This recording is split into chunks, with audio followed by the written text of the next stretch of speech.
Bonjour à toutes et à tous. À l'heure où cette vidéo est publiée, je suis au Laos avec 3 collègues députés dans le cadre d'un déplacement du groupe d'amitié que j'ai l'honneur de présider. L'occasion parfaite pour vous parler de ce travail moins connu du député, la diplomatie parlementaire.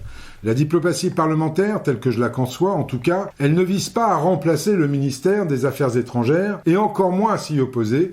Elle a pour objectif de compléter le travail des diplomates, de faire remonter les éventuelles difficultés et de fluidifier les échanges dans le but, bien sûr, de renforcer la place de la France dans le monde et d'accroître les coopérations avec nos partenaires. Cela passe, pour le groupe d'amitié que je préside, par des rencontres régulières avec les représentants de l'ambassade du Laos en France et avec l'ensemble des acteurs français, institutionnels ou non, qui sont présents sur place.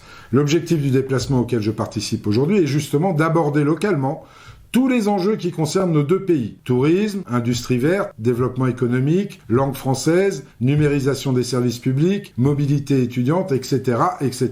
Les enjeux sont immenses puisque vous le savez, la présence française en Asie du Sud-Est et au Laos en particulier est de plus en plus contestée par l'omniprésence du voisin géant qu'est la Chine. Concrètement, cela passe par de nombreuses rencontres avec les autorités locales, mais aussi avec les Français présents sur place à Vientiane, mais aussi à Luang Prabang. Le tout en quelques jours à peine. Autant dire que le programme est chargé.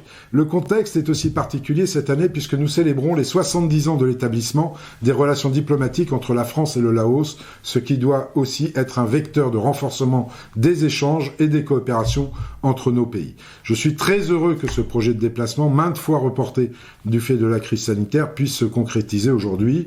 D'un point de vue politique, tout d'abord, puisque cela devrait permettre d'accélérer les relations nouées depuis plusieurs années, mais aussi d'un point de vue plus personnel, puisque certains le savent peut-être, j'ai vécu une dizaine d'années au Laos durant ma jeunesse. Je garde bien sûr un très bon souvenir de cette période. C'est d'ailleurs la raison pour laquelle je m'étais positionné dès 2017 pour prendre la présidence de ce groupe d'amitié.